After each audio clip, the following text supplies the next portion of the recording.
Hello friend, welcome back to MiniCooper Garage. I'm in process of replacing clutch on this 2006 MiniCooper, which has a 5-speed manual transmission, and the tranny is out of the car. So let's go look at it in detail.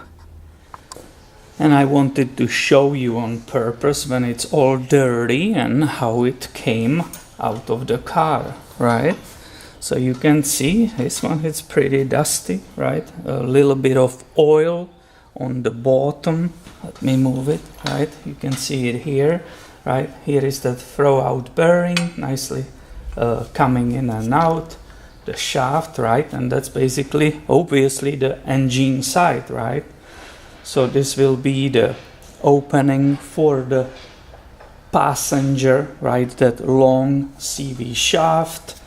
Here you can see also this is the drain plug, right? And this is the filler plug for the transmission.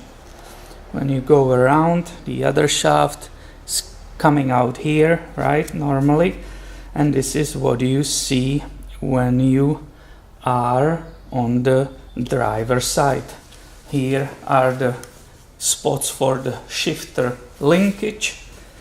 I believe this is neutral safety switch, right, which is connected. That was the wire, it needed to be disconnected, and basically we are all the way back around.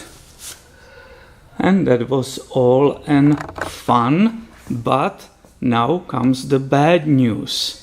When I was shopping for the clutch, right, for that whole kit, you are buying the whole kit, I made absolutely clear, I specified this is a 5-speed, right, non-supercharged model. I used the year and so on. If you look on the kit here, there is a problem. Already the throw out bearing, it's almost like another inch bigger, right? It's completely different. But not only that, this is that simple clutch disc, right? And come with me to look inside down here. And looking here with the light, right, you can see this is original Mini R50G252 clutch. So I will think this is original one.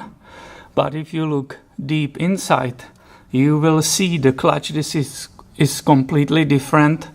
There are basically springs in this one, and it looks, from my research what I saw, this is how the clutch looks on the supercharged model.